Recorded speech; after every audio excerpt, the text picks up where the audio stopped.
For a long time we've been able to make buildings that look good. We've been able to make cars that look very real. The level of realism goes up and up and up. With previous kind of technologies that you'd use, like facial motion capture, we didn't really ever feel that we could pull that off. You could never really tell whether someone was lying or not.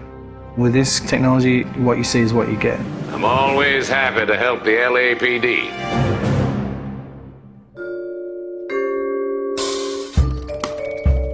We started research on it about 5 years ago. Back then, only research groups were really doing it, this kind of 3D mesh generation from optical cameras. We thought that there might be some application for what we were doing, and this story is a detective story, so the believability of the actors' performances is key to gameplay.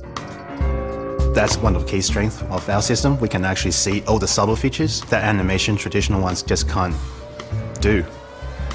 Cole Phelps, traffic. What have we got? It's really acting a scene in two parts. The motion capture and then the motion scanning. The motion capture captures all the body movements and where people look, so it gives you all of the eye lines. Regulator valve. Good find.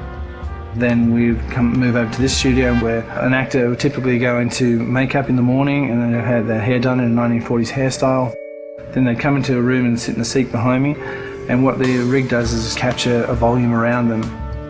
You've got cameras not only around, but also looking upward and downward as well. So any kind of movement is going to cut out some of the information. And they deliver their lines, and as they talk, they get processed and turned into 3D.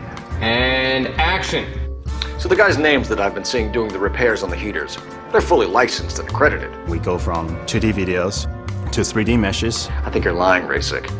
I think some of your men aren't fully licensed. To compressed versions for the game.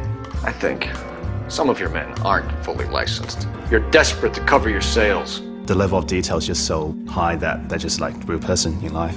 You're gonna lose your wife and probably end up in the big house. I hope she was worth it.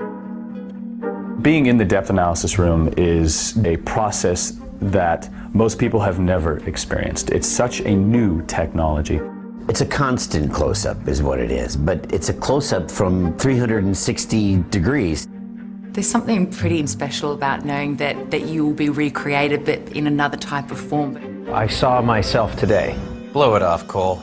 These artsy-fartsy types always get a little flighty. It's me. LAPD, drop the weapon! Hey, you think I'm some kind of nut job? What proof have you got? A big theme of this game is dishonesty and to detect when people are lying.